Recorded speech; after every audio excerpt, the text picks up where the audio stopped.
Black Adam, the 11th film of the DC Extended Universe, first released in 2022.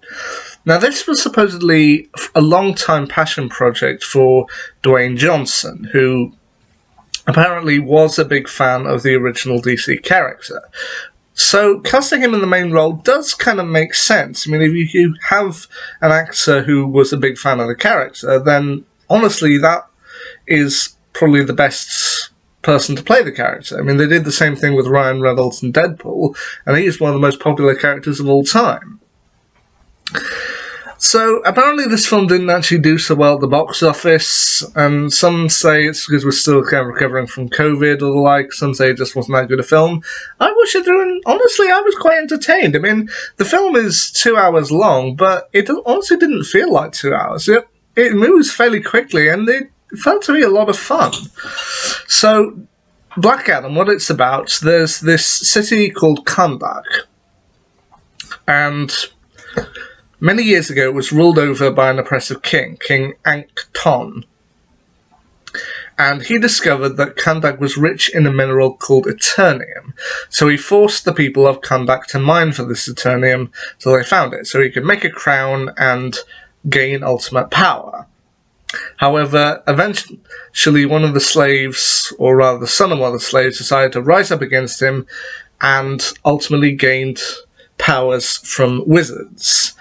These are similar wizards to the ones who gave Shazam his powers. However, while Shazam, aka Captain Marvel or whatever you want to call him, was given powers of the Greek gods, aka Solomon, Hercules, Atlas, Zeus, Achilles, and Mercury, Black Adam was given abilities of some of the Egyptian gods, Shu, Heru, Ammon, Zahuti, Aten, and Mehen.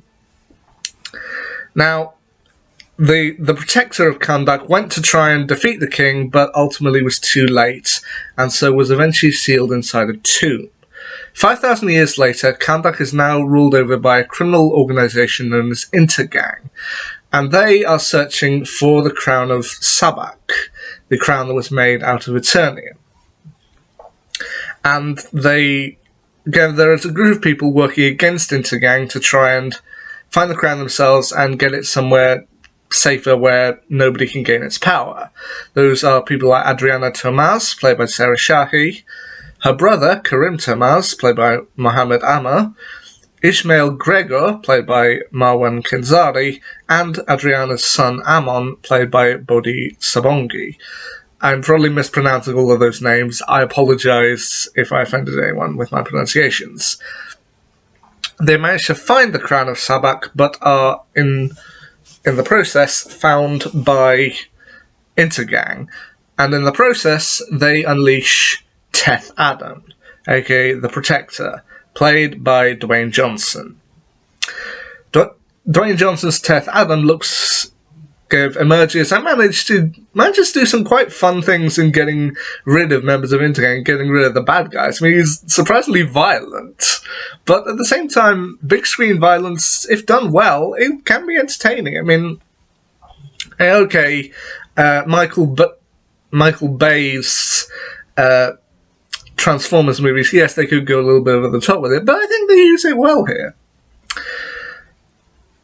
Teth Adam he spent 5,000 years in a tomb, so he doesn't recognise the world he wakes up to. However, Adriana believes that he may actually be able to help them.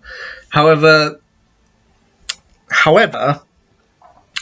Amanda Waller, played once again by Viola Davis, finds out about the situation, and because she doesn't trust metahumans, she decides to find a way to neutralise Black Adam.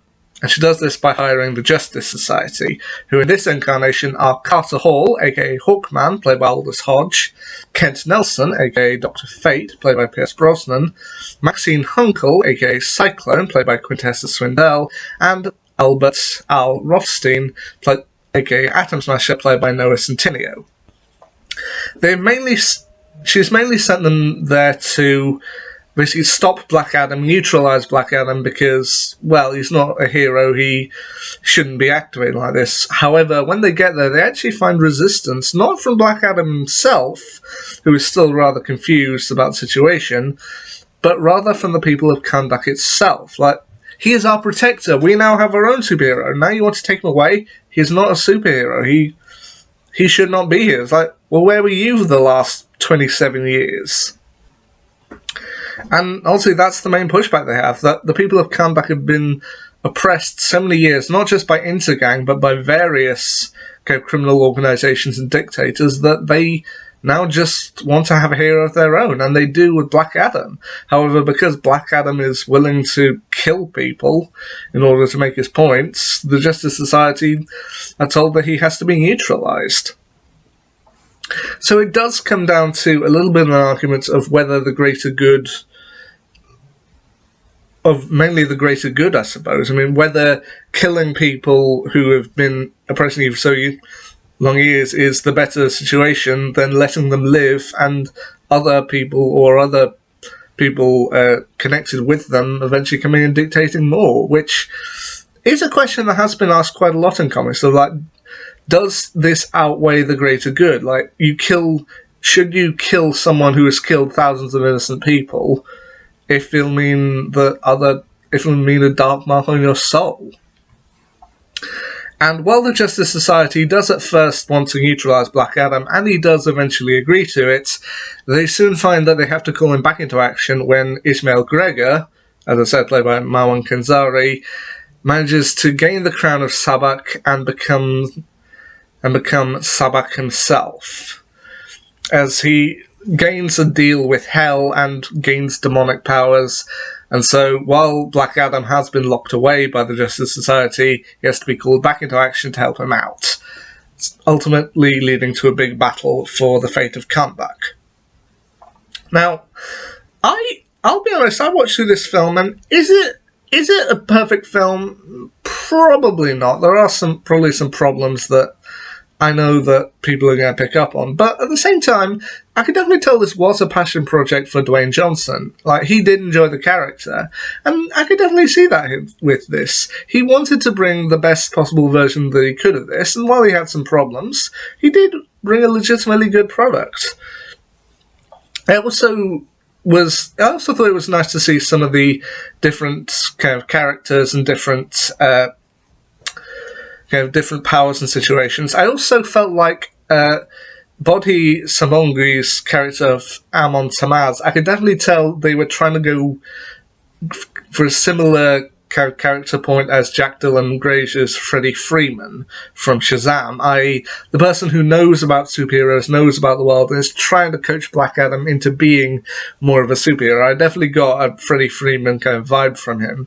I mean, he's honestly a pretty cool kid, a pretty cool character throughout the entire film, riding around on a skateboard. I was also possibly comparing subconsciously some of the characters, because some of them I have seen before in the Arrowverse, which, if people who've known this channel for a long time know, is my third favourite TV franchise of all time. And in terms of, there are three characters who have also appeared in this film and the Arrowverse, those being Adriana Tomaz, Hawkman, and Atom Smasher. And in terms of the comparison with those in the Arrowverse, I can't really compare Sarah Shahi and Tala Ash that much. I mean, they do play the same character in a sense, but they also are distinctly different, and I couldn't really make a decision on those two. In terms of Hawkman, Aldous Hodge versus Falk Henschel, I think the point narrowly has to go to Aldous Hodge, Black Adam, Hawkman and Black Adam, but that's mainly due to screen time.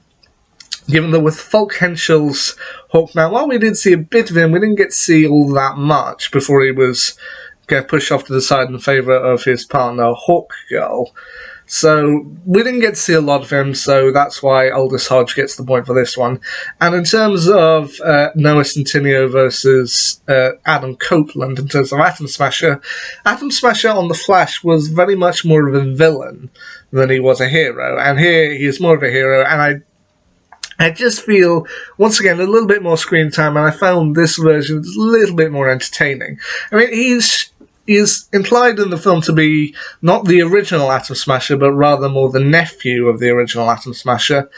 But at the same time, they managed to do some fun things with him. I mean, I definitely got a kind of Ant-Man thing with him, but he did well, and I did feel like he was entertaining. I did also like how this film brought attention to some of the lesser-known DC characters. I mean, yes, you got the big ones like Black Adam, Hawkman, and Dr. Fate, but then you've also got Cyclone and Atom Smasher. And honestly, I feel like those characters don't get nearly enough attention. So I think overall, while this probably isn't a perfect film, I found it was legitimately entertaining. And I know that they have announced that production on a Black Adam sequel has been halted due to the new plans of DC, but I generally hope that we do get to see Dwayne Johnson's Black Adam again at some point, whether it be in the future Black Adam project or whether it be in one of the Shazam sequels. I do hope we get to see him again, because I thought this film was legitimately fun. It's 2 hours long, but it didn't feel like that. It felt like a good time. There you go, there's my overall thoughts on Black Adam. And until next time, see ya.